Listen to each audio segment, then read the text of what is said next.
SER Podcast. Estás escuchando el Abierto de Hoy por Hoy. Cada día analizamos las noticias más relevantes de la actualidad, las claves políticas, económicas y sociales, con las voces de los protagonistas y los distintos puntos de vista de nuestros tertulianos. Tiempo para el análisis, tiempo para el abierto, en esta mañana fría, mañana de jueves, con muchas noticias, con muchas cosas que van a pasar hoy, que han pasado, pero sobre todo enfocando el día en noticias que vamos a vivir a lo largo de la jornada de hoy. Y en el análisis esta mañana, Gonzalo Velasco, ¿qué tal? Muy buenos días. Hola, buenos días. Javier Aroca, buenos días. Hola, buenos días. Y enseguida saludamos, sí, podemos saludar ya a Joan Subirats, buen día, buenos días. ¿Qué tal? Buen día. Pues vamos a empezar por algo que va a pasar a las 10 de la mañana, va a ser una decisión que va a tener efectos en lo judicial, pero que impactarán directamente en lo político. Lo primero que hay que explicar es lo judicial. Hoy vamos a saber si el Tribunal Supremo sigue el camino que marcó la Fiscalía y endurece las medidas cautelares a José Luis Ábalos y a Koldo García. Miguel Ángel Campos, buenos días. Hola, buenos días, Sánchez, de nuevo. Porque eso significa que se abre la posibilidad de que el juez los mande a la cárcel, a prisión preventiva, y eso sería ante el riesgo de fuga, porque tienen peticiones, los dos, sobre todo Ábalos, peticiones de cárcel por parte de la Fiscalía bastante altas. Muy altas, sí. A las 10 de la mañana, como decías, está citado Ábalos, y a las 12:30 quien fuera su asesor, Koldo García. Los dos a petición del fiscal anticorrupción para revisar las medidas cautelares que ya tenían impuestas ante la cercanía del juicio oral por la pieza de las mascarillas y las elevadas penas de hasta 30 años de prisión y multas millonarias para el exministro. Las acusaciones lideradas por el PP piden su ingreso en la cárcel. El fiscal puede pedir prisión o eludible con una fianza que asegure las responsabilidades civiles futuras. También mayor frecuencia en sus comparecencias ante el juzgado. José Luis Ábalos, en conversación con la SER, Ángels, ve en esta vistilla una maniobra con la que se le pretende intimidar, dice, para que confiese cualquier cosa. Denuncia indefensión porque no ha podido acceder al sumario de las mascarillas por el que se le va a juzgar. Insiste en su inocencia y en que carece de bienes para pagar cualquier fianza relevante, tal y como ha constatado la UCO, porque el informe patrimonial de la Guardia Civil sobre Ábalos no halló cuentas ocultas ni dinero visible, tampoco grandes propiedades, ni en España ni en el extranjero. Solo 94.000 euros injustificados según la UCO en los años investigados y alquileres con opción de compra que ya no disfruta. Ábalos también subrayará que no hay riesgo de fuga, que ha cumplido puntualmente con los requerimientos de la justicia y que como diputado en el Congreso está sujeto a un escrutinio diario que hacen imposible su huida. Koldo, como Ábalos, también denunciará la nulidad de las actuaciones e indefensión en el procedimiento. La conexión entre ambas defensas es clara en los últimos días, Ángels, pero sin una estrategia común con la de Santos Cerdán. Ábalos-Koldo van prácticamente de la mano, Cerdán por su cuenta. Pues vamos a hacer una cosa, Campos, quedamos pendientes de la llegada de Ábalos, esa comparecencia es a las 10 de la mañana, quedamos pendientes de la llegada de Ábalos al Supremo y luego vuelvo contigo. Para allá voy. Venga, hasta pues ahora. Nos escuchamos en un ratito. Bueno, ante la posibilidad de que Ábalos ingrese en prisión, que es algo que teme quien fue ministro y número 3 del Partido Socialista, Ábalos ha llevado a cabo un giro en su estrategia que preocupa al gobierno, aunque de puertas afuera dicen que no les va a afectar. Pero lo cierto es que en las últimas horas hemos visto cómo José Luis Ábalos hace afirmaciones, así como una especie de aviso al Ejecutivo, una especie de aviso al Partido Socialista, y entre ellas algo que tuiteó ayer, y es que Sánchez se reunió con Otegi para pactar la moción de censura a Rajoy, o que Yolanda Díaz utiliza la vivienda del Ministerio de forma irregular. Ana Fernández Vila, buenos días. ¿Qué tal, Ángel? Buenos días. De cara afuera, en público, desde el PSOE restan importancia a las palabras de Ábalos, a estos tuits, a estas acusaciones. Dicen que está nervioso ante la posibilidad, ante el panorama que se le presenta si ingresa en la cárcel a partir de hoy. Pero más allá de lo que pueda suponer este giro de guión, lo que es cierto es que en el gobierno sí hay preocupación por la posible entrada en la cárcel de Ábalos, no tanto por lo que dice, sino porque si finalmente es encarcelado, además el Ejecutivo perdería un voto en el Congreso. Sí, hay mucha inquietud y desconcierto en el Gobierno y en el PSOE por este cambio de estrategia de Ábalos y, como dice Sánchez, también por lo que pueda pasar hoy, ¿no?, respecto a ese voto que todavía conserva Ábalos. En cuanto al movimiento de ayer, los socialistas aseguran que no tienen nada que temer porque no tienen nada que esconder. Lo decía ayer la vicepresidenta Montero, aunque ella misma no ocultaba su extrañeza. Me extrañaría de él ahora estuviera instalado en la mentira y en intentar algún comportamiento que habitualmente no lo hemos visto en la persona del señor Ábalos, pero me extraña que diga esto y me extraña que a partir de ahora vaya a tener un comportamiento de ese tipo. Los socialistas, por lo general, se resisten a interpretarle, a reconocer que puede haberles declarado la guerra. Algunas fuentes entienden que tiene que estar muy nervioso, que le trastorna esa posible entrada en prisión. Y hay también quien cree que podría ser un intento de ganarse a la Fiscalía Anticorrupción o al juez, haciendo ver que está dispuesto a disparar contra el Gobierno. Pero insisten, esto no tendría sentido que fuera contra el PSOE. En lo que todos coinciden, eso sí, es en desacreditarle a toda costa. Se lamentaba ayer, por ejemplo, un dirigente socialista con el que hablábamos que parece que valga más la palabra de un delincuente, decían. Así que en las horas previas a saber qué pasa con Ábalos, el PSOE está en eso, pero también, obviamente, en tratar de minimizar el golpe que supondría su entrada en prisión. La imagen de otro de sus exsecretarios de organización entrando a prisión. Defienden los socialistas que el daño que ha causado Ábalos ya está amortizado, que hace mucho que actuaron con contundencia contra él, que le expulsaron, pero no pueden ocultar su inquietud, sobre todo por la posibilidad de que no renuncie antes a su escaño y pierdan un voto que en muchas ocasiones les ha servido para sacar proyectos clave en el Congreso. Ana, gracias. A vosotros. Las acusaciones que lanzaba ayer José Luis Ábalos tenían que ver con una información que publicó El Español, que decía que el presidente del Gobierno, Pedro Sánchez, había participado en una reunión junto con Otegi en un caserío en el País Vasco justo cuando se estaban negociando los votos para la moción de censura que acabó invistiendo a Pedro Sánchez. El propio Pedro Sánchez lo ha negado, Arnaldo Otegi lo ha negado. En una conversación telefónica con la SER, Ábalos lo negó, pero ayer publicó ese tuit diciendo que fuentes presenciales a él se lo confirman. Y la otra acusación es la que lanza contra la vicepresidenta del Gobierno, Yolanda Díaz, que ayer en algunas entrevistas le llamó golfo directamente, y él dice que ella está utilizando de manera irregular la vivienda que tiene a su disposición, la vivienda del Ministerio. No deja de ser, Subirats, una estrategia parece de un hombre desesperado, porque además es una persona que hasta ahora ha votado afirmativamente a todo lo que ha propuesto el Partido Socialista y no ha disparado contra el Partido Socialista ni contra el Gobierno en ningún momento.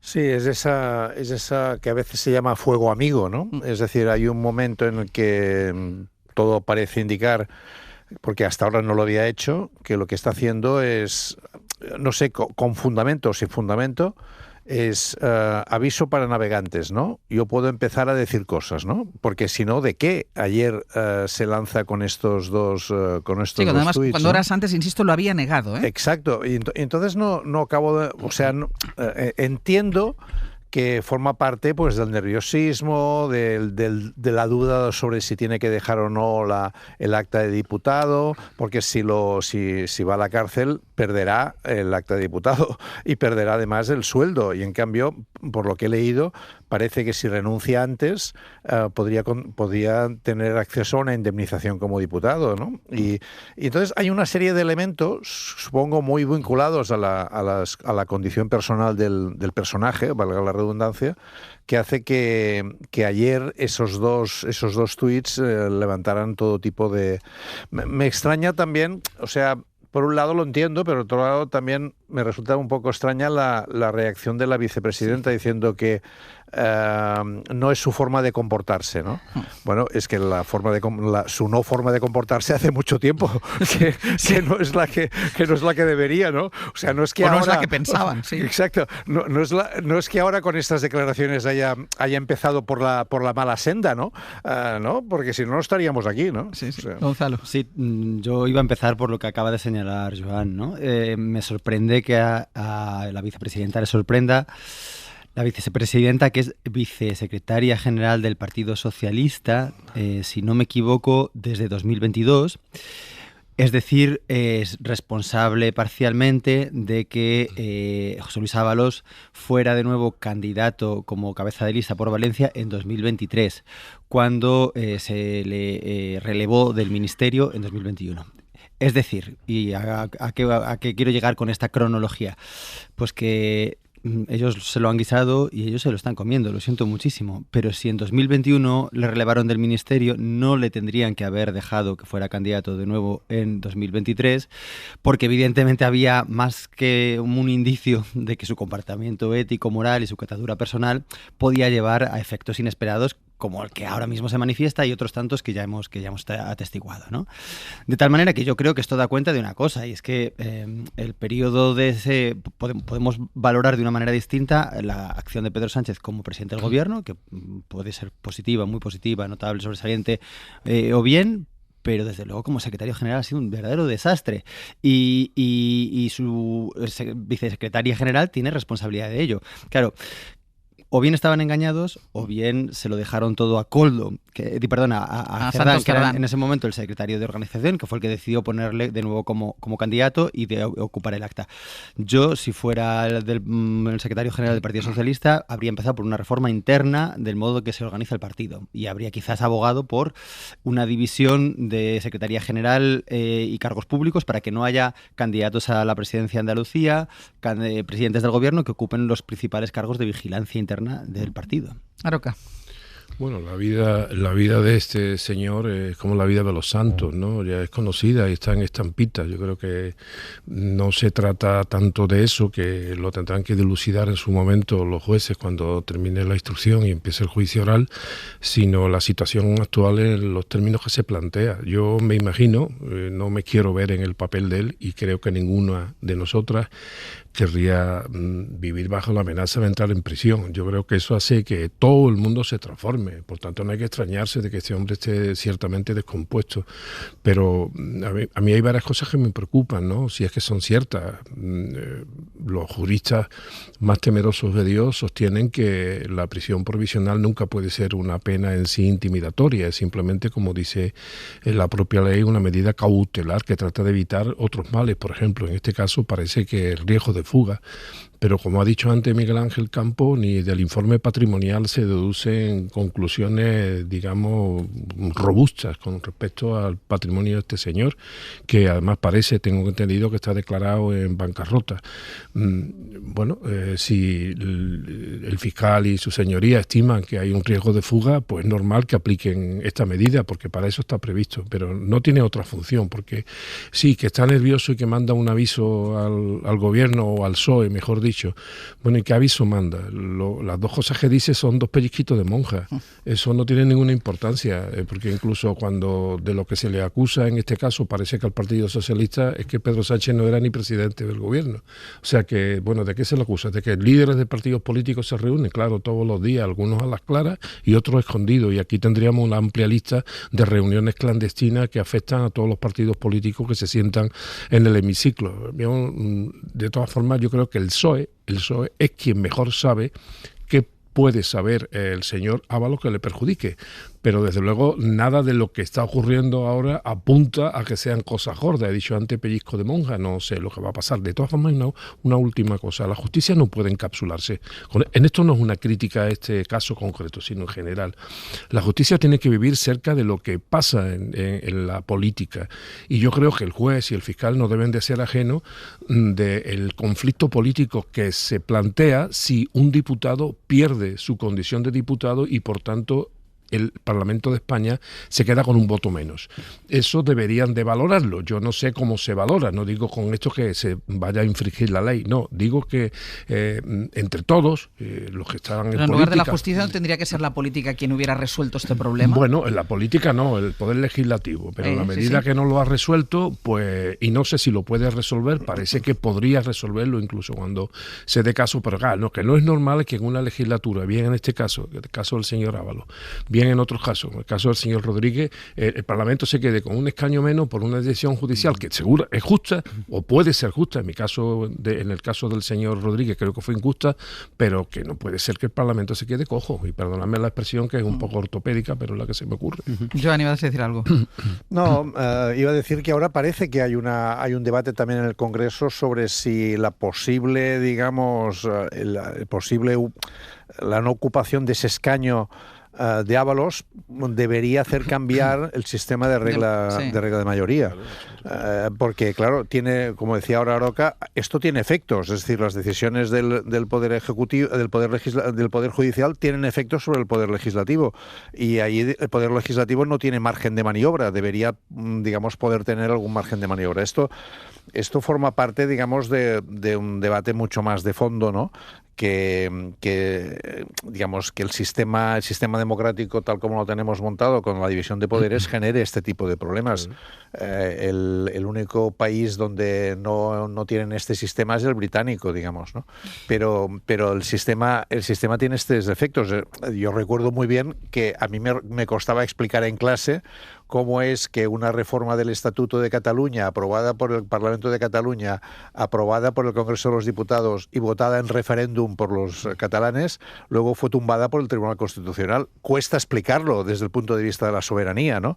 Es decir, esta estructura de división de poderes tiene algunas ventajas y también algunos defectos, ¿no? Sí, igual que cuesta explicar que votemos listas cerradas, pero que las actas sean después personales, claro, porque exacto. Esto se remeda solamente con pactos antitransfugismo, pero genera distorsiones que estamos padeciendo pues ahora mismo aquí, pero en cuántos casos esto pasa, por ejemplo, en municipios, ¿no? Donde los consistorios se ven alterados porque un concejal decide cambiar de bando en el último momento. Dicho esto, yo quería apuntar también una cosa auxiliar, o sea, secundaria en esta noticia.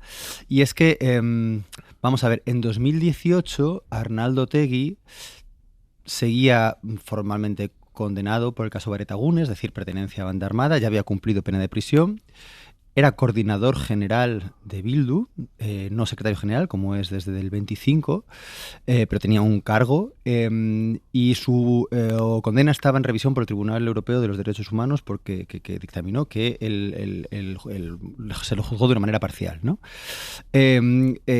Seguramente la rehabilitación cívica y política de Bildu y de la figura de Arnaldo Otegi no había evolucionado como hasta este momento. Estamos hablando de 2018.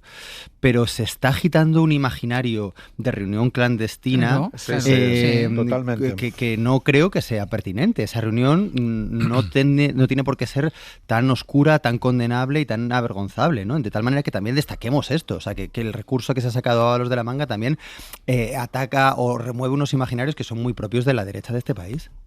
No, es que al hilo de lo que decía Subirá sobre el Tribunal Constitucional, que sería para un programa monográfico, sí, yo resaltar cómo, por ejemplo, la sentencia en el caso de los seres, el Tribunal Constitucional dejó sentado, y bien sentado en mi opinión, que la centralidad en cualquier sistema democrático reside en el Poder Legislativo.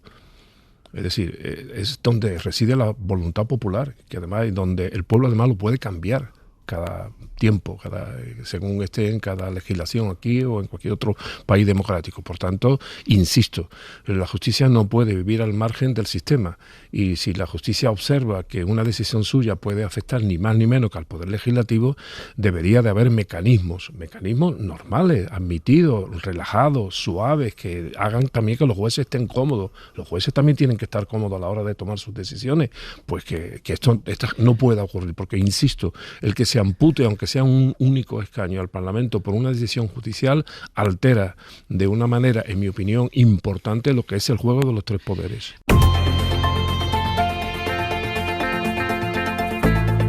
El Abierto. Ser podcast. En El Abierto, Gonzalo Velasco, Javier Aroca, Joan Subirats. Saludamos también a Pedro Jiménez. Pedro, buenos días. ¿Qué tal, Ángeles? Buenos días. Vamos a jueves. Hoy se cumple una semana exacta. Fue sobre las 2 de la tarde aproximadamente que conocimos el fallo veloz, rápido, sorprendentemente rápido y veloz sobre la condena del fiscal general del Estado. Era una cierta sensación de urgencia, cierta prisa por decidir si era condenado o si era inocente.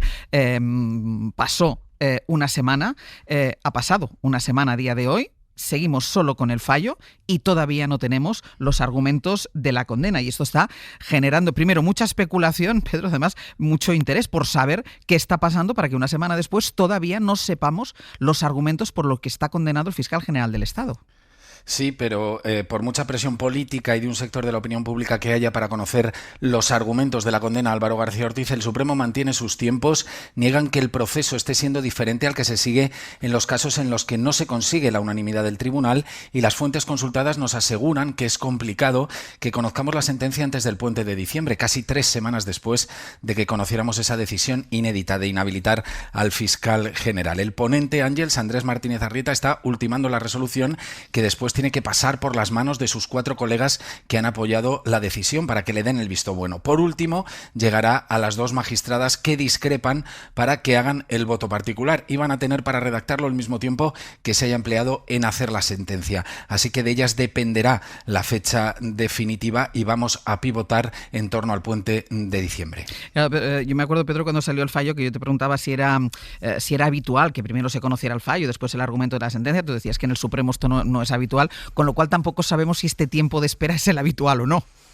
Claro, no es habitual, Ángels. Mira, fuentes del Alto Tribunal esta semana nos han defendido el adelanto del fallo, nos han recordado sentencias como la de La Manada o, por ejemplo, la del caso de los ERE, de la que hablabais hace tan solo unos minutos. Es verdad que hubo un adelanto de fallo porque era una decisión trascendente, pero es que ese juicio no se celebró en el Tribunal Supremo. Veníamos de instancias inferiores y, por lo tanto, ya conocíamos argumentos jurídicos, ya sabíamos las posiciones de acusaciones y de defensa. En este caso no las conocemos porque el juicio se ha celebrado en el Tribunal Supremo y se ha adelantado el fallo, que es algo que no es habitual porque estamos acostumbrados a que en el Supremo haya unanimidad, pero en este caso, y para evitar filtraciones por el cambio de ponencia, se ha adelantado el fallo. Pero sí que nos dicen fuentes del Alto Tribunal que ese adelanto del fallo no ha surgido de la nada, que hubo mucha deliberación. Nos recuerdan que la Sala deliberó el primer día las cuestiones previas antes de reanudar el juicio y mantuvo reuniones después de cada una de las 6 sesiones para intercambiar opiniones. A esto hay que sumar, nos dicen que entre la primera semana de juicio y la segunda, la Sala también mantuvo encuentros presenciales y comunicaciones entre los 7 magistrados desde el comienzo de la vista, en las que el intercambio de documentos y papeles, nos dicen, ha sido constante. No nos dan un número cerrado, Ángels, pero nos dicen que han deliberado muchos días y muchas horas. Pero han deliberado durante el juicio también. Claro, durante el juicio la primera hay contactos previos antes de que empiece el juicio, y la primera reunión, digamos, seria, formal, se hace el primer día, cuando las partes exponen sus cuestiones previas para anular el juicio, para pedir la nulidad del juicio, en el caso de las defensas y las acusaciones, para continuar adelante con las sesiones. Ese día se produce la primera deliberación para ver si se estiman o no se estiman las cuestiones previas. Y por si le faltaba algo a este juicio, desde ayer estamos contando esa participación en un curso pagado por una de las acusaciones, esa participación de 3 de los magistrados que formaban el tribunal, pagado por el Colegio de Abogados de Madrid, que recordemos formaba parte de la acusación contra el fiscal general del Estado. Pero es que en las últimas horas, Pedro, también hemos sabido que uno de ellos 3, de los que participó precisamente en estos cursos del Colegio de Abogados de Madrid, codirigió la tesis de la persona, del abogado que defendió a la pareja de Isabel Díaz Ayuso. Y no es la única, Ángels. Verás, mira, Antonio del Moral es uno de los magistrados que firma la apertura de la investigación en el Supremo y que ha condenado al fiscal general. Dirigió la tesis del abogado del novio de Ayuso, Gabriel Rodríguez Ramos. Defendió ese trabajo en la Complutense el 15 de octubre de 2024. Es el mismo día que el Alto Tribunal abrió la causa contra el exfiscal general. En el capítulo de agradecimientos de la tesis podemos leer cómo Rodríguez Ramos escribe: a mis directores por su esfuerzo, su paciencia y por la sabia guía que me ha dado durante todo este tiempo para llevarme hasta aquí. Junto a Del Moral codirige la tesis Alfredo Liñán. Te decía que no es el único caso porque en las últimas horas hemos conocido que también dirigió la tesis de Álvaro Bernat. Álvaro Bernat es el abogado de la Asociación de Fiscales APIF, que también fue acusación en el caso. Bernat defendió su trabajo el pasado mes de julio en la Universidad de Alicante, cuando estaba a punto de llegar a juicio el caso. Aquí la Ley Orgánica del Poder Judicial dice que una de las causas de abstención para los jueces es la amistad manifiesta, y estuvimos hablando anoche con catedráticos que nos dicen que un aspirante a doctor y su director mantienen una relación, nos decían literal, Ángels, cualificada de confianza, porque tu carrera profesional depende de él. Y en este sentido nos recordaban que en el mundo universitario un director de tesis no participa en los procesos de selección futuros de su pupilo, ni tampoco forma tribunal para evaluar cualquiera de sus siguientes trabajos, porque se entiende que está contaminado al haber mantenido esa relación tan estrecha con su doctorando mientras preparaba la tesis. Pedro, gracias. Un abrazo. Vamos a hacer una cosa, vamos a hacer una pausa y a la vuelta vamos con el análisis de esto por si hay algo normal en este juicio. Primero, la rapidez del fallo, la tardanza en la redacción de la sentencia, pero después, en este periodo en el que estamos esperando conocer los argumentos de la sentencia, vamos conociendo algunas de las actividades y algunas de las relaciones establecidas previamente entre algunos de los protagonistas del juicio que, bueno, hay mucho por analizar y mucho por comentar.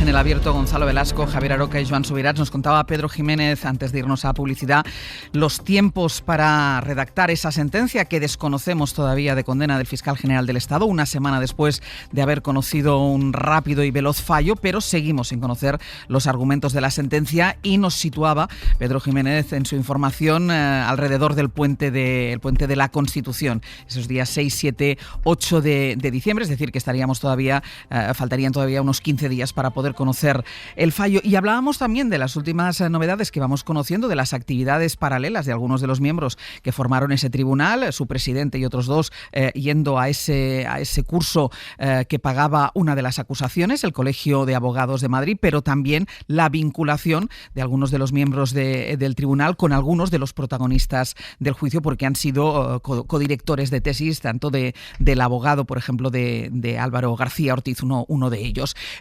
Ayer escuchábamos, no solo conocíamos el caso del curso que impartieron 3 de los miembros del tribunal en ese Colegio de Abogados de Madrid, sino que escuchábamos al presidente del tribunal, Andrés Martínez Arrieta, explicar, además en un tono jocoso, a la audiencia, cuando se despedía, explicar que se iba porque... Y con esto, señores, concluyo que tengo que poner la sentencia del fiscal.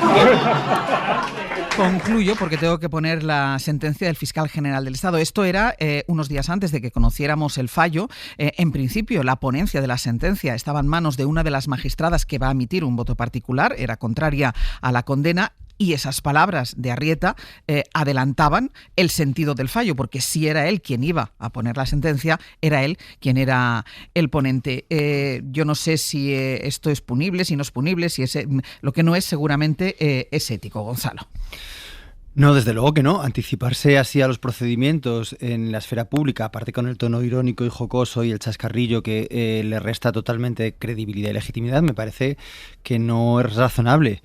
Me parece que no es razonable desde luego este manejo de los tiempos, porque por mucho que sea legal, todos podemos entender que para motivar una sentencia se necesitan conocer el conjunto integral de las pruebas y de los testimonios. Esa idea de que ya se empieza a deliberar desde el primer día no es correcta. ¿Se puede deliberar? Claro que sí, se pueden intercambiar de pareceres, pero la motivación tiene que darse conociendo el conjunto del procedimiento.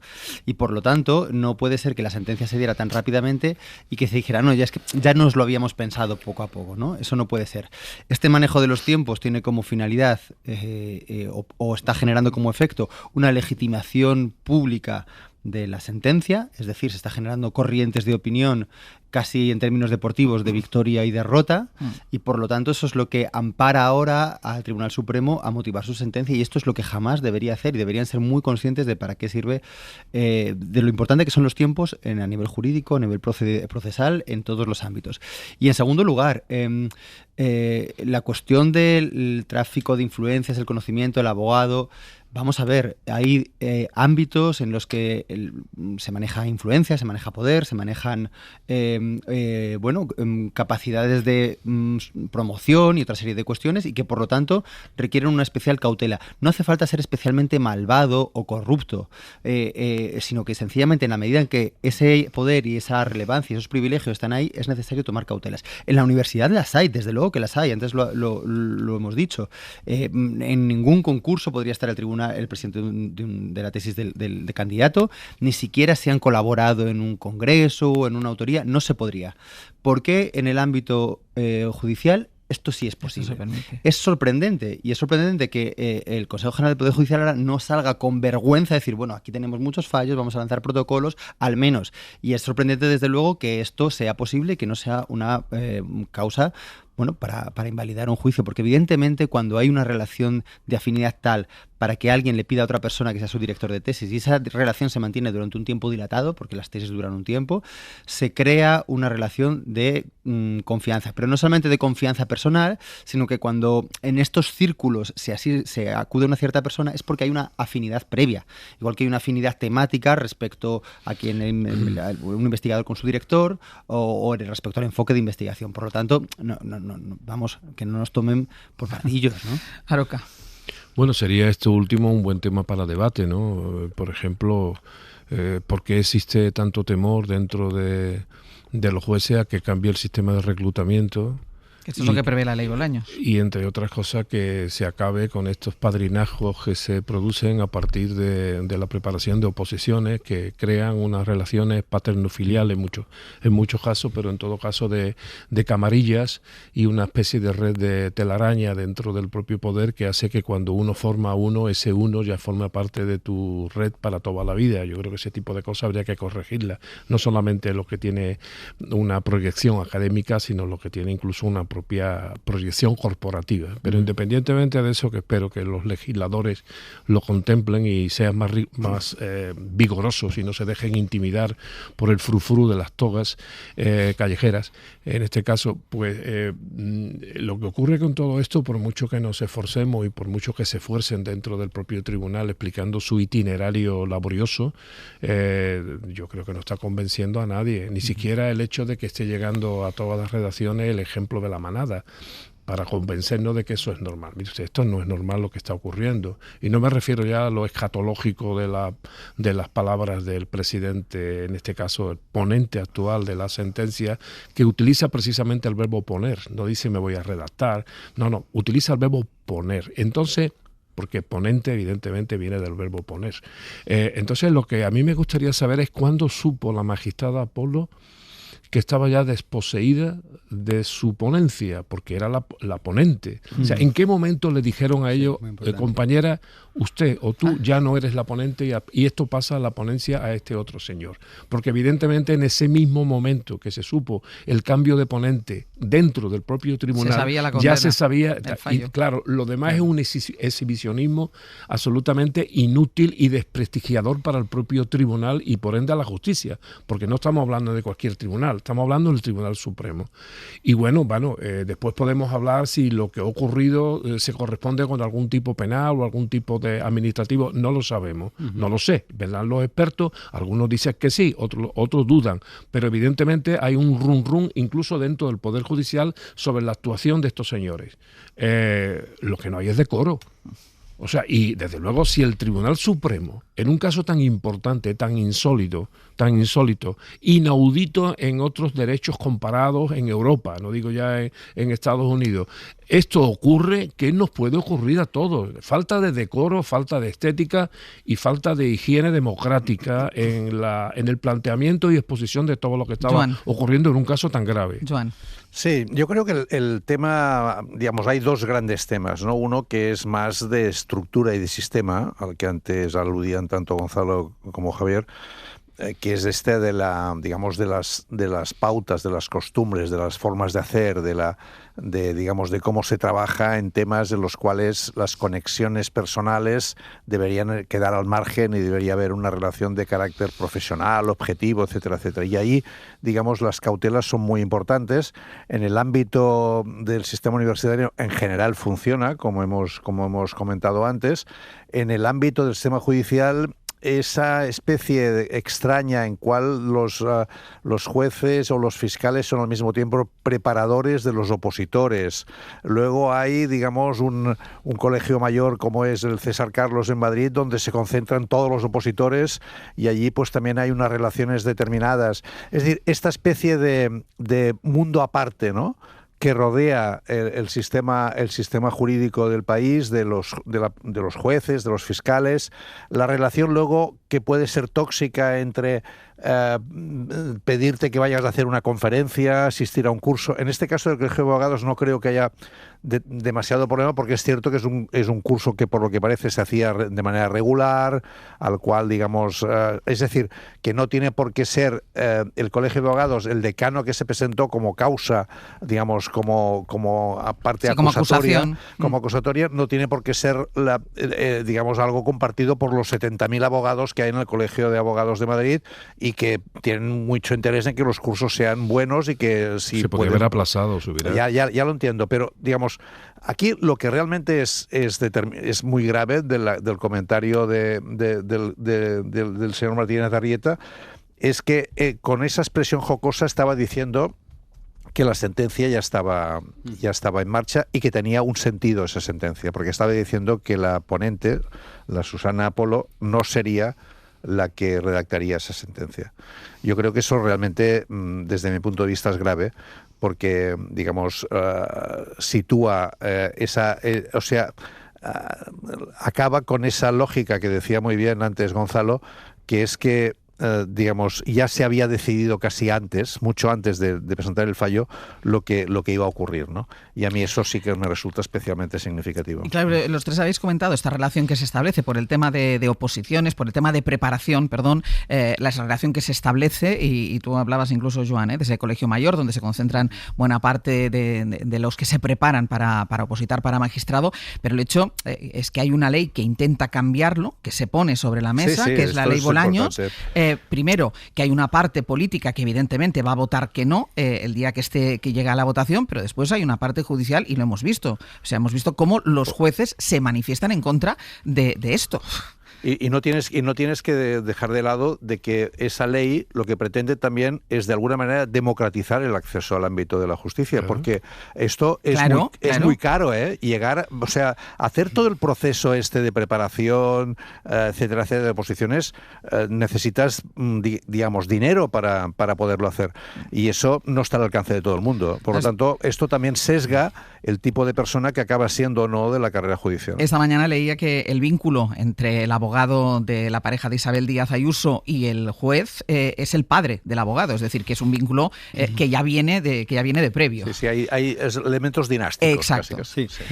Yo a veces desconfío un poco de las interpretaciones, digamos, históricas, en términos de estos son pautas de movimiento y reacción, de tesis y antítesis, pero es un poco inevitable entender que efectivamente todo este conjunto de cosas que estamos viendo suena a reacción ante un intento de acabar con el privilegio y la autarquía del Poder Judicial. Y quiero recordar una cosa en relación a esto. ¿Quién fue quien, en primer lugar, puso en duda este privilegio del Poder Judicial y empezó a hablar de la necesidad de que todo el mundo pudiera acceder a la carrera a través de becas y a través de una apertura de la carrera? Pues fue, y esto es fácilmente comprobable en las hemerotecas, fue Podemos. Fue Podemos y es una de esas reivindicaciones que después el PSOE más o menos ha ido asimilando y que la ley Bolaños en cierta manera parcialmente cristaliza. Esto lo digo ¿por qué? Porque me parece que la reacción es furibunda a ese intento de desarticular, como decimos, ese hecho de que desde la transición hasta la fecha es el único poder que ha seguido de alguna manera en una esfera de privilegio, de impunidad y que se sigue retroalimentando. Y este tipo de medidas hay que seguir reforzándolas políticamente a través de becas que subvencionen el acceso a carrera fiscal, a carrera judicial, a las abogacías del Estado. Tenemos también que hacer mucho trabajo de campo, periodístico, antropológico, para dar cuenta de cómo funcionan estos círculos de poder, porque efectivamente son así, para que así poco a poco esa legitimidad críptica que se tiene casi de una manera ancestral y tradicional se vaya acabando, vaya. No, yo por terminar esta conversación, por lo menos lo que a mí respecta, en definitiva lo que estamos hablando de un corporativismo dentro de uno de los tres poderes que es absolutamente inaceptable. Y que tiene excepciones, evidentemente. Tiene gloriosas excepciones en jueces que, bueno, a mí me producen envidia por su honestidad, por su eficacia y por su profesionalidad. Pero en términos generales diré, con todas estas excepciones, que una de las características de este corporativismo judicial es que los jueces no se piensan la toga. Y claro, eso es peligrosísimo, porque ellos mismos saben del poder intimidatorio que tienen, que muchas veces no se atreven a ejercer un derecho y una obligación que tienen también como jueces, y es que ser críticos con su propio poder. Y no lo hacen, porque, insisto, porque los jueces en general no se pisan la toca, como los bomberos la manguera. A la pausa, después de la pausa nos vamos a Valencia, porque hoy empieza ahí el pleno de investidura de Juanfran Pérez Llorca como nuevo presidente de la Generalitat, todavía sin conocer el sentido, al menos en primera votación, del voto de Vox, y vamos a ver cómo cristaliza ese acuerdo que se ha fraguado entre el Partido Popular y Vox en esa investidura de Juanfran Pérez Llorca. Lo hacemos a la vuelta.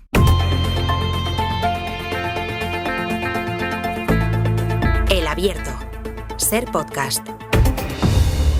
En el Abierto, Gonzalo Velasco, Javier Aroca y Joan Subirats. Les decíamos que esta mañana iba a ser una mañana de mucha información. Pasan muchas cosas y en muchos sitios. En Valencia, por ejemplo, empieza el pleno de investidura de Juanfran Pérez Llorca, el candidato que ha propuesto el Partido Popular para la sucesión de Carlos Mazón. Está previsto que empiece en 1 hora y media aproximadamente, en menos de 2 horas, a partir de las 11. Está todavía por ver, les decía antes, qué va a hacer la ultraderecha, qué va a hacer Vox, cuyos apoyos son indispensables para conseguir que salga adelante la investidura de Pérez Llorca. Así que vamos a ir por partes. Radio Valencia, Julián Jiménez, buen día. ¿Qué tal? Buen día, Ángels. A ver, lo primero de todo, ¿qué antecedentes existen de lo que va a pasar esta mañana, este jueves, en las Corts Valencianas? Bueno, pues lo que va a ocurrir este jueves en el Parlamento Valenciano, es decir, un pleno de investidura de un nuevo presidente sin venir de una convocatoria electoral y además pasado ya el ecuador de legislatura, no es algo inédito en la Comunidad Valenciana. Ha ocurrido 2 veces en la historia del autogobierno valenciano. La primera fue el 23 de julio de 2002. José Luis Oliva se convirtió en presidente, sustituyendo a Eduardo Zaplana tras ser designado como ministro de Aznar. 9 años después, en 2011, también en julio, volvía a ocurrir algo parecido. Yo, Alberto Fabra Part, jure... Alberto Fabra fue investido presidente tras la renuncia de Francisco Camps, asediado por los casos de corrupción en su gobierno. En ambos casos el relevo fue sencillo, fue fácil, puesto que el PP disfrutaba de una cómoda mayoría absoluta. Ahora, Ángels, la llave la tiene Vox. Vamos a recordar cómo hemos llegado hasta este punto, porque se ha llegado a tener que elegir a un nuevo presidente sin agotarse la legislatura. Sí, y hay que recordar el desencadenante de todo esto.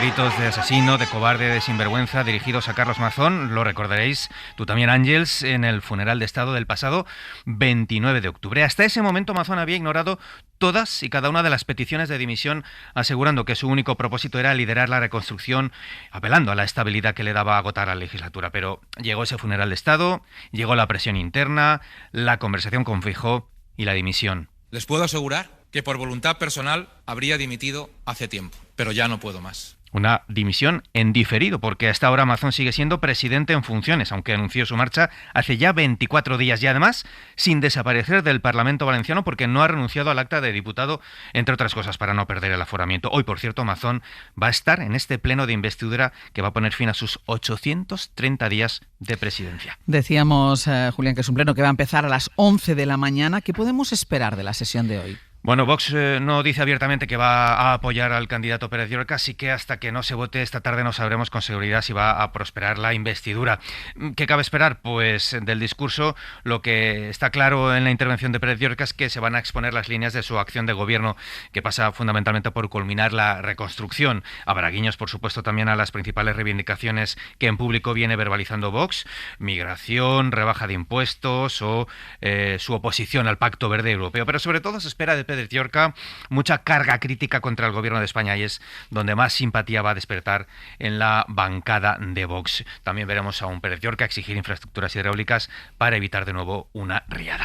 Y la pregunta, Julián, que nos seguimos haciendo es si se va a firmar un pacto para la investidura, o sea, si PP y Vox van a escribir negro sobre blanco las condiciones del acuerdo. Pues fíjate, el pleno se va a celebrar después de contactos, después de encuentros, de negociaciones de PP y de Vox, pero sin ningún papel firmado, o al menos que haya trascendido. Según Pérez Llorca, no es necesario firmar nada. Si hay que firmar un documento o no hay que firmar un documento, para mí no es relevante, y le diré por qué. Porque hasta hoy hemos mostrado muchísima estabilidad en todos los acuerdos que hemos llevado. Y aquí saben que tenemos unos presupuestos en vigor, que ya se firmó también un acuerdo en su día. Por lo tanto, yo no creo que es necesario que sea vital firmar ese acuerdo. Bueno, Vox tampoco ha querido firmar nada. Dicen que no se fían del Partido Popular. Lo decía esta semana José Antonio Fuster, el portavoz. Nos han engañado tantas veces con los acuerdos por escrito que realmente no hace ninguna falta un acuerdo por escrito. Lo que hace falta es escuchar a Pérez Llorca, a escuchar al candidato del Partido Popular, escuchar su discurso de investidura y ver exactamente cuál es su posición. ¿Y qué hay detrás de todo esto, Ángels? Pues hay mucha sobreactuación, hay teatrillo según algunos. La realidad es que hay sintonía entre ambas formaciones. La pregunta que cabe hacerse ahora es ¿por qué esas resistencias, esa foto conjunta, esas resistencias a dejar por escrito los compromisos, las condiciones o las cesiones para posibilitar la investidura de este jueves? Julián, decías la votación hoy mismo por la tarde. Sí, presumiblemente por la tarde. Todavía hay que ver si se hará el receso a la hora de comer, si habrá un receso previo, pero la previsión es que a media tarde se produzca esa votación. Pues mañana tocará analizar el resultado. Julián, gracias. A vosotros. En esa investidura de Pérez Llorca seguro que también se habla, sobre todo en los pasillos y por parte de la oposición, de los múltiples capítulos que brinda Carlos Mazón, que un año después sigue dando vueltas alrededor de Ventorro. Bueno, hace que todos demos vueltas intentando saber qué pasó, dónde estuvo y cómo se fue de allí. También en Radio Valencia está Ana Durán. Ana, buen día. Hola, ¿qué tal? Buen día. Ayer le preguntaron a Mazón por la información del Levante, que contaba que finalmente fue Maribel Vilaplana quien le llevó hasta el Palau de la Generalitat en su coche. Los dos lo habían negado, pero fuentes del PP le dicen al diario El Levante que fue así, que fue Vilaplana quien le llevó en el coche. Mazón insiste en que fue andando, aunque es incapaz de recordar la hora. Sí, Mazón insiste en esa última versión, la última porque ha habido varias, que ha dado sobre parte de lo que sucedió esa tarde. Dice que acompañó a Maribel Vilaplana solo hasta el parking y que después se fue él solo caminando hasta el Palau de la Generalitat, aunque la hora exacta es incapaz todavía de precisarla. Ya he dicho y ratifico que no me paré ni entré en ningún sitio desde la puerta del parking hasta el Palau de la Generalitat, a donde vine andando. No lo termino de comprender, un interés en un asunto que más parece de Sálvame que de otra cosa. No lo puedo precisar con exactitud. ¿Pero a qué hora salió del parking? Nada tiene, no le puedo decir, es que no lo puedo saber. Pues dice que no lo puede saber, pero si tenemos en cuenta las horas de pago y de salida del parking de la periodista, sigue habiendo una hora o incluso algo más de diferencia entre la salida del restaurante y el pago del parking. Una hora en blanco, como hemos recordado en lo peor de la tragedia, que nadie ha explicado todavía. Y luego la otra novedad es el ticket y la foto del reservado en el que comieron en el Ventorro. Recordemos que la jueza le reclamó esa información al dueño del Ventorro, que declaró hace unos días como testigo. Ha facilitado una factura con el precio de la comida, pero también ha facilitado imágenes y un pequeño plano del reservado, porque quiere saber la jueza si es cierto que el lugar era tan grande que cuando Mazón hablaba por teléfono, Maribel Vilaplana no podía escuchar lo que estaba hablando Mazón. Al menos esto es lo que ella declaró, que no podía escuchar lo que decía Carlos Mazón cuando hablaba por teléfono por lo amplio que era el espacio donde estaban. Sí, escuchando lo que dijo Maribel Vilaplana en esa declaración como testigo, daba la sensación eso, que cuando el presidente se levantaba, ella no podía escuchar lo que decía en las conversaciones telefónicas. Pero claro, después de haber visto las imágenes de esa sala y conocer el tamaño real, esta afirmación la verdad es que puede ponerse en duda, así que ya hay una acusación popular, que es la que ejerce Ciudadanos, que ya le ha pedido a la jueza que vuelva a citar a Vilaplana para que explique estas contradicciones y también las que se producen en cuanto a las horas, como señalábamos, de salida del Ventorro y de salida del parking. Por cierto, esa factura del Ventorro que señalabas, como ya avanzó el propietario cuando declaró ante la jueza, tiene muy pocas precisiones, solo pone 2 menús concertados, 165 euros y poco más podemos saber en cuanto al contenido de lo que se comió y se bebió en el restaurante ese día y sobre todo las horas en las que se transcurrió esa comida. Ana, gracias. A vosotros. Claro, si cada vez que escuchamos a Mazón que no, yo volví andando, ¿cómo le vamos a creer? Se ha dicho una mentira tras otra y ha mentido en sede parlamentaria, en la comisión de investigación, en cada una de las versiones que ha dado. Pero bueno, Mazón a partir de hoy va a dejar de ser presidente de la Generalitat, va a asumir el cargo, va a ser investido Juanfran Pérez Llorca en esa votación que nos decían que seguramente con toda probabilidad se va a producir esta tarde, sin que la ultraderecha, primero, sin que haya un pacto por escrito, sin que los ciudadanos conozcan exactamente qué es lo que ha pactado en Valencia la derecha y la ultraderecha. Y por otro lado, sin que todavía la ultraderecha, sin que Vox haya hablado del sentido de su voto. Es previsible que dé apoyo, pero lo que está evidenciando Aroca es que está tirando del ronzal del Partido Popular Vox de una manera explícita, voluntariamente explícita, claro. Bueno, la duda está en identificar si es que hay alguna discrepancia entre el PP y Vox. Es que yo, conforme va avanzando el tiempo, veo que no hay discrepancia, o sea, no hay ni siquiera un debate, simplemente hay un debate sobre el protagonismo. O sea, quién lidera la exposición de los acuerdos a los que van a llegar. Evidentemente el Partido Popular está en una posición débil y, como tú acabas de decir, pues el PP lleva, Vox lleva al PP de la jaque y me ha cogido, ¿no? O sea, evidentemente lo lleva a todas partes, pero esto se une a la ruina que ha producido en el Partido Popular de Valencia, y yo creo que en todo el Estado español la propia actuación del señor Masón. O sea, por mucho que Pérez Llorca se quiera vestir de nuevo, que no será ninguna ropa nueva porque es la misma ropa el brazo derecho de Masón que lleva puesta, no, pero no solamente el brazo derecho de Masón, sino es la misma ropa que lleva puesta, ya que allí se cambian tanto, la misma ropa que lleva puesta desde que firmó los primeros acuerdos con Vox. Es decir, que aquí no hay ninguna novedad. Aquí la novedad está en que sigue mandando Vox y que sigue siendo el PP un partido arruinado y además perseguido siempre por la sombra de las mentiras del señor Masón. Pero hay un tema político que a mí me gustaría destacar y que no sé si los valencianos son conscientes, y no sé si se está produciendo ese debate allí, ¿no? Y es cómo se está expropiando a los valencianos su propio derecho al autogobierno. Porque fijaros lo que está ocurriendo. Se le va a poner un gobierno en donde Vox lleva la titularidad con políticas que son altamente perjudiciales para los intereses de los valencianos, pero todo se está decidiendo en Barcelona y en Madrid. O sea, ¿dónde queda el autogobierno valenciano cuando tu futuro lo deciden unos señores que ni siquiera tienen la deferencia de reunirse en Valencia, sino que se están entendiendo por procedimientos tecnológicos avanzados, supongo, entre Barcelona y Madrid? Esto es una ofensa, en mi opinión, política, que yo no aceptaría, pero claro, tampoco me quiero poner en el papel de los valencianos. Y es evidente que no habrá de momento por escrito, como nos decía Julián, no habrá por escrito en qué consiste el acuerdo, pero, Joan, lo que Vox quiere es que se retrate públicamente, sin necesidad de papel, de que sea Juan Pérez Llorca, que en el discurso de investidura él vaya enumerando uno a uno todos los puntos que podríamos encontrar en ese papel. Sí, no, realmente aquí lo que hay es una doble... O sea, están de acuerdo en una cosa, PP y Vox, en la Comunidad Valenciana, que no quieren elecciones. ¿En qué están de acuerdo también? En que es mejor que haya un acuerdo en votando, pero no explicitarlo en demasía, porque los dos tienen interés en tener, digamos, perspectivas propias, porque, digamos, Vox ya hace tiempo que dejó claro, al abandonar varios gobiernos autonómicos, etcétera, etcétera, que quería marcar distancia, porque sabe que marcando esa distancia puede recoger, digamos, los votos y las actitudes y los apoyos de gente que se siente decepcionada por el PP, por su papel, etcétera, etcétera. Por lo tanto, hay un amor, digamos, no explicitado, ¿no? Y luego está el tema de los contenidos. Claro, el documento que presentará hoy Pérez Llorca es un documento que ha avalado la dirección del Partido Popular, por lo que parece, pero al mismo tiempo se ha pactado de manera, como decía ahora Javier Aroca, con Vox, pero de manera que no haya un acuerdo por escrito, porque si hay un acuerdo por escrito, esto demuestra que hay un gobierno de coalición. Y lo que se quiere es mantener los intereses que tienen conjuntamente, pero que de alguna manera la autonomía de cada parte se mantenga, ¿no?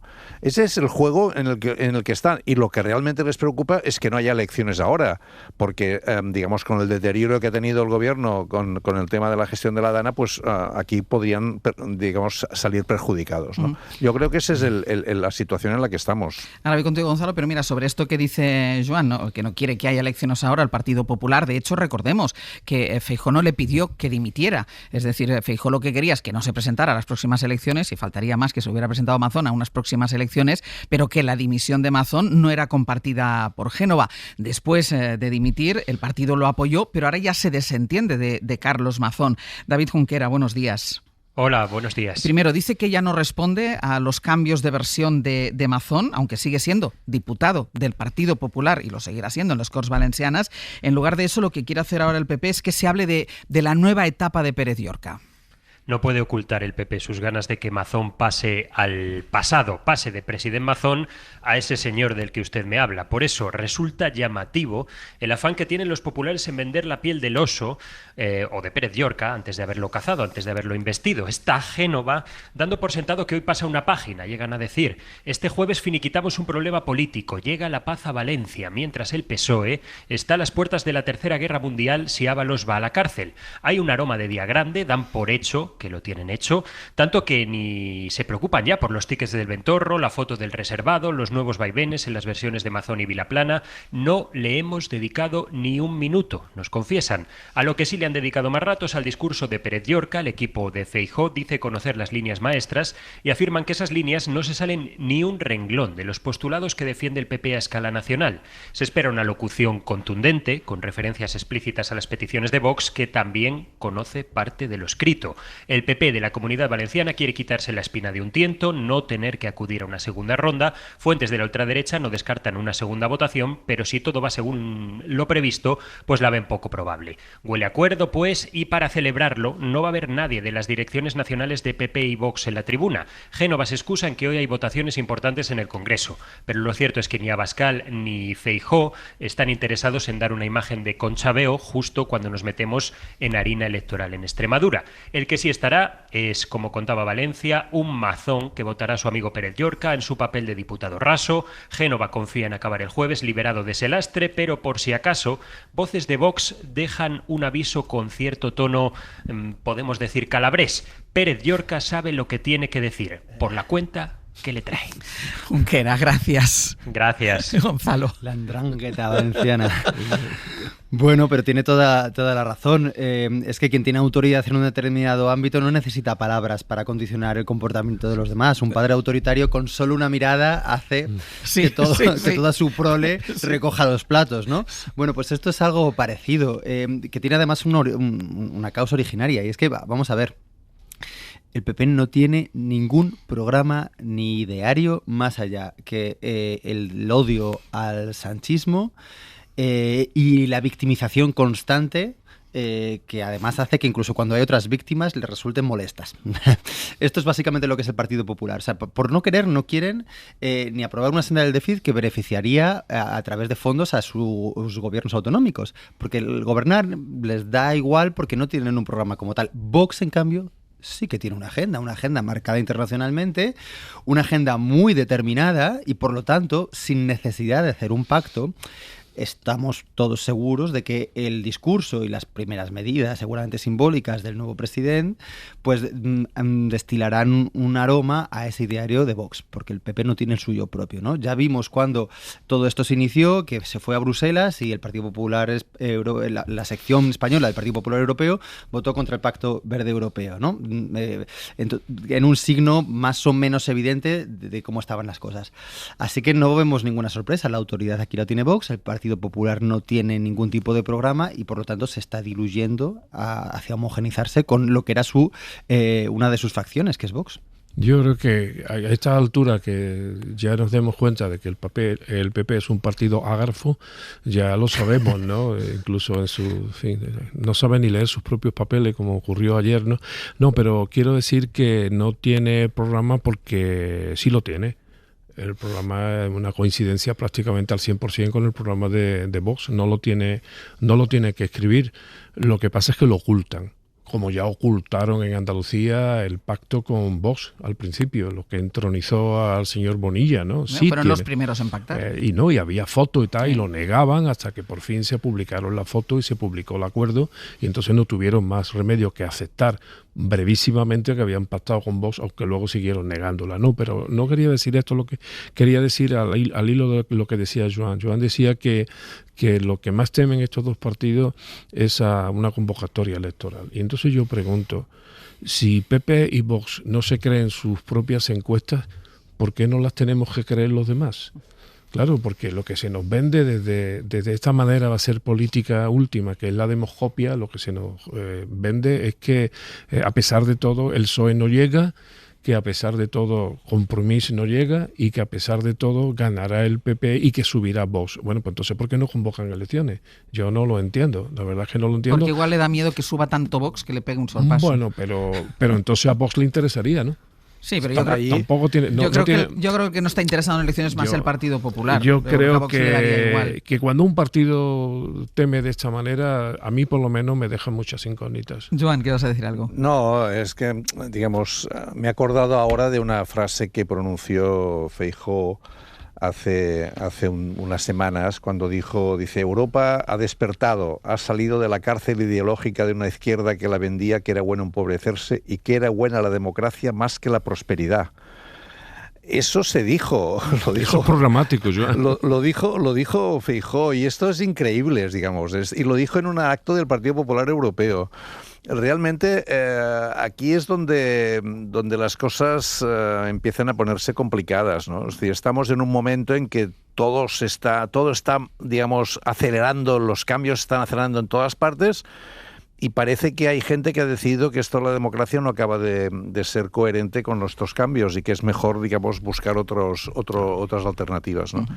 Y yo creo que estamos en un momento crucial desde el punto de vista político en España y en Europa, ¿no? Y no hace falta que insista en esto porque es evidente. Sí, sí. Pero entonces ahí, en esa votación de esta tarde, digamos, de alguna manera tenemos la ejemplificación digamos, en pequeño, en la Comunidad Valenciana, del conjunto de problemas a los cuales estamos enfrentándonos, ¿no? Y ahí es donde el drama Mazón se convierte en absolutamente lamentable, y como una persona durante un año, digamos, con lo que había sucedido en Valencia, nos ha estado, digamos, nos ha hecho discutir minuto por minuto lo que pasó esa tarde a Ciaga, cuando tenía que haber dicho en el minuto cero que había estado fuera de circulación durante 5 horas y que dimitía y que punto, ¿no?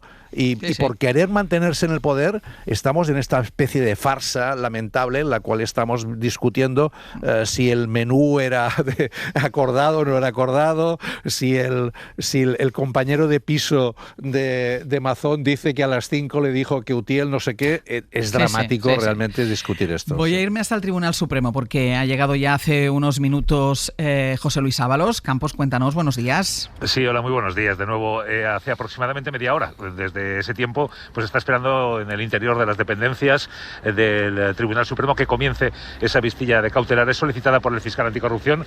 Ahora pasa a nuestro lado Carlos Bautista, el abogado de José Luis Ábalos, también, que va pues a defender que su cliente pues permanezca con las medidas cautelares que tiene establecidas hasta la fecha, que son comparecencias quincenales y retirada de pasaporte, y que dirá que no hay riesgo de fuga. El juez Leopoldo Puente, al convocar la vistilla, dijo que esos indicios, esa posibilidad de riesgo de fuga, se ha visto reforzada después de las elevadas penas que piden tanto la Fiscalía como las acusaciones populares, que van de los 24 a los 30 años de presidio.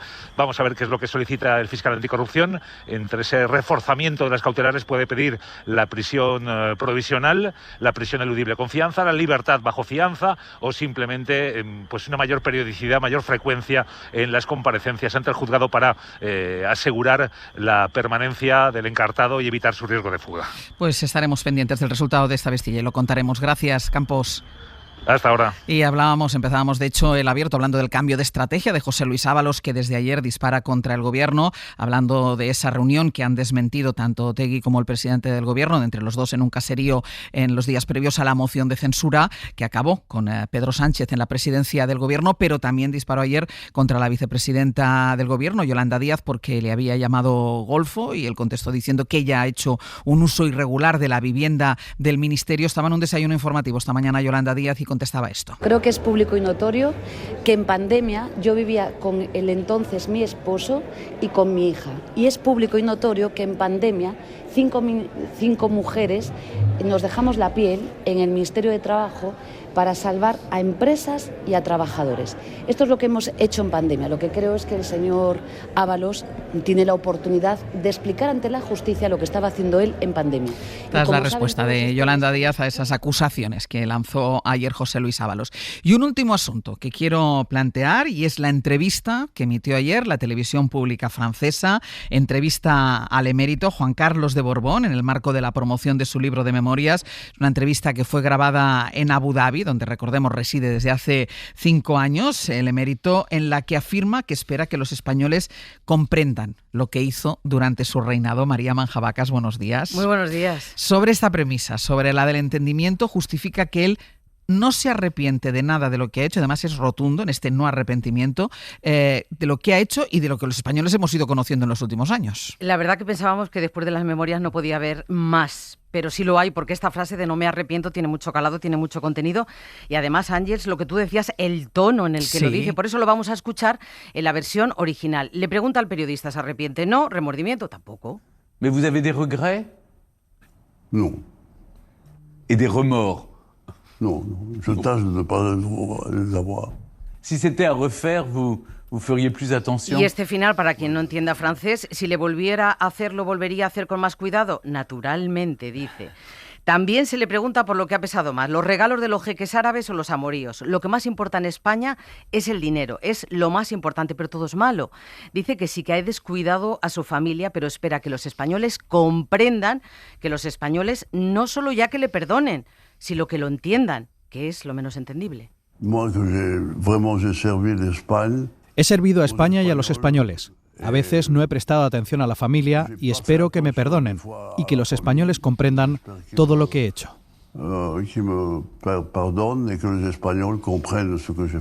Y otro dato que me parece de interés, cuando en el PAC le preguntan por escándalos amorosos, escándalos financieros, recordamos archivados por inviolabilidad o porque ha prescrito, él dice todo está resuelto, todo ha terminado, se refiere al archivo y dice que ya está tranquilo. Hace justo una semana, María, estábamos hablando de los 50 años de la muerte del dictador. También sobre el dictador, sobre Franco, el emérito ha tenido palabras, ¿no?, sobre su relación. Sí, fue tan fuerte lo que dijo las memorias, blanqueando a Franco, que ahora tenía oportunidad de corregirlo si así lo quería, pero no.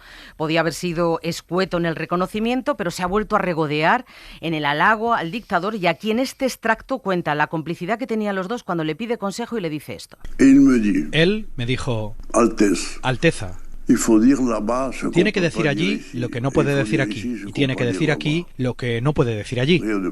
Nada más. Le dije: general, ¿por qué no me ayuda de cara al futuro? Y él me respondió: tendrás que hacerlo tú, yo no puedo hacerlo. Y otra de las cuestiones que rodea todo lo que tiene que ver con el emérito, María, es su posible vuelta a España. Yo no sé si le preguntaron, si respondió sobre los planes que tiene. Sí, la verdad, Ángels, que en la entrevista revela algo novedoso. Nosotros que siempre llevamos el hilo de todo lo que dice, porque hasta ahora sobre esto no se habría pronunciado nunca. Es un mantra, lo de si vuelve, si no vuelve. Bueno, pues por fin despeja dudas. Por el momento estoy muy feliz aquí. No sé si en unos años, o el año que viene, o en unos meses, me mudaré a España. Depende de la situación y del momento. Evidentemente, Ángels deja la puerta abierta con este enigmático ya veremos. Ese momento al que se refiere dependerá del gobierno que haya. Cuando quiera volver, bueno, pues ahí lo dejo. Pues ahí lo dejas, María, que tú no das puntadas sin hilo.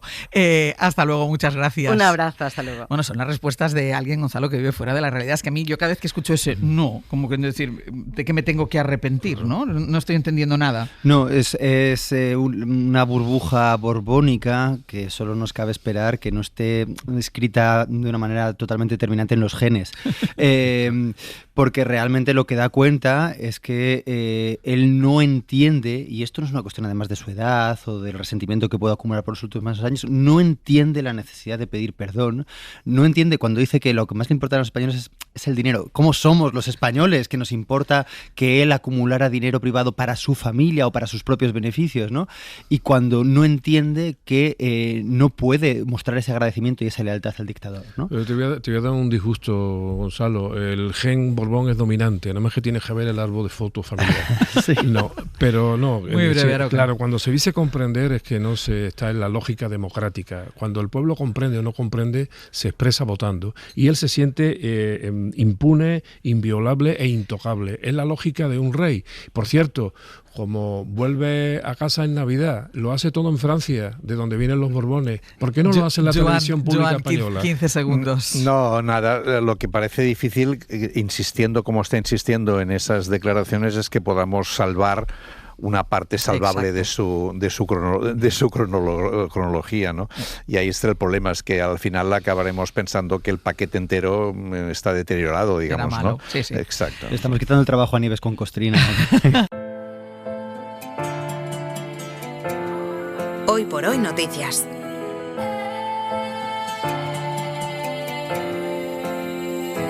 Ser podcast.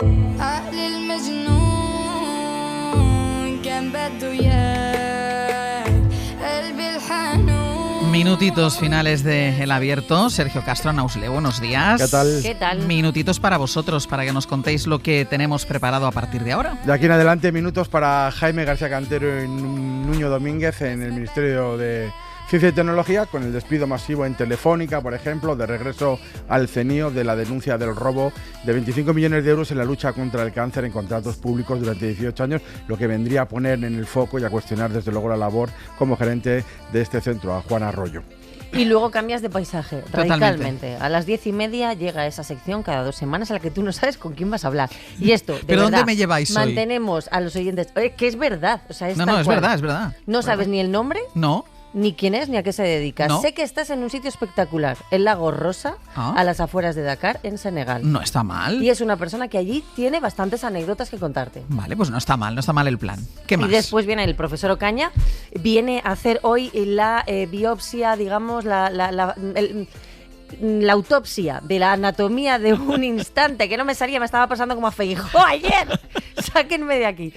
Anatomía de un instante, Javier Ocaña la ha visto, vamos a ver qué le ha parecido. Y luego vamos a poder también compartir con Pepa Blanes, con la jefa de Cultura, impresiones sobre uno de los documentales del año, que es Flores para Antonio, el documental hecho por Alba Flores, Isaki Lacuesta y Elena Molina sobre Antonio Flores. Que también se estrena ahora, ¿no? Que se estrena mañana, viernes. Vale, no hay Ainhoa Aguirregoitia, porque mañana la vamos a llevar, la vamos a poder escuchar todos y algunos la van a poder ver en No, Chisona. no es que la llevemos, que vamos nosotros a su tierra. Exacto.